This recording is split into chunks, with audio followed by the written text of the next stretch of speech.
Magandang gabi po mga kaubayan. Ito po ay isang uri ng halamang gamot na nandyan po lamang sa tabi-tabi. Masarap po ito. Ito yung tinatawag naming katkatiwit. At sa iba naman ay kurumbot mga kaubayan. Kinakain po ito. Ito. Masarap po ito. Masarap. Ngayon, maliban sa kinakain ito mga kabayan, ay ginagawang palaman po ito. Ito, ang sarap po na palaman itong kurumbut na ito mga kaubayan.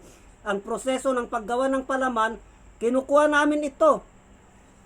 Pag marami, katulad nito, marami po ito, kinukuha namin ito, itong laman na yan, linalagay namin sa mangkok. Pag makakuha po kami ng isang ganito, mga kaubayan, ang gagawin po namin, iluluto po namin sa honeybee o panutsa yan. Pag nailuto po namin sa panutsa yan, magiging malapot po. Kasama po nito, palaman na po yun, ang sarap na palaman. Ang sarap na palaman mga kaubayan, subukan nyo po. Wala pong halong biro yan. Iluto nyo po ito, ang pangluto nyo po, yung panutsa. Hindi ka pa nakakain? Iluto nyo ng mga ilang minuto, ng mga 20 minutes. 20 minutes, itunaw nyo po yung panutsa doon. Itunaw nyo yung panutsa, yung kalahating panutsa, yung isang ganito, mga kalahating panutsa. O kahit na 1/4 lamang po. Tapos pag naluto na po yun, pag natunaw na yung panutsa, at natunaw na din po ito mga kaubayan, yan, itong bumabalot na yan, yung juice niya, sumama dun sa panutsa, pati yung buto niya po, mga kaubayan, pag linuto niya na po yun, pag sumama po yun, ang sarap pong ipalaman sa tinapay, na kakainin mo, pag kakain ka po, ipalaman mo sa tinapay, napakasarap po.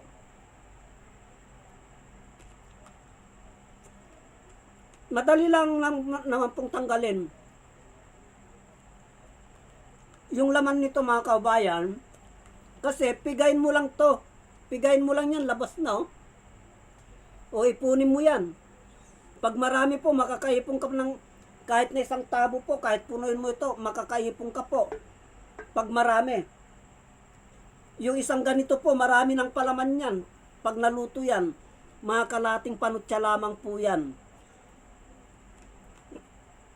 Kalating panutsa mo pa lamang lulutuin yan. Pag nagsama yung tamis ng panutsa at saka yung juice nito, yung tamis nito, pag nagsama yan mga kaubayan, napakasarap po na palaman. Yan po. Kaya wag po nating baliwalain. Ito yung tinatawag na kurumbot. Nandyan po lamang sa tabi-tabi yan mga kaubayan. Marami po ito.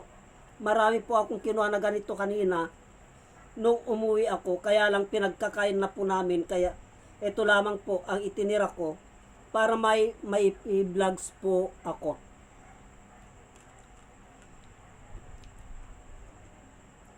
Kung inyo pong sasaliksikin maigi mga kaubayan at lalasahan maigi, ay pwede pa rin pong gawing vitamins ito. Mga kaubayan, kung sasaliksikin nating maigi, meron pa pong mga ibang karamdaman, may benepisyo pa po tayong iba na makukuha sa lamang gamot na ito na kung tawagin ay kurumbot. Hanggang dito na lamang po at marami pong salamat.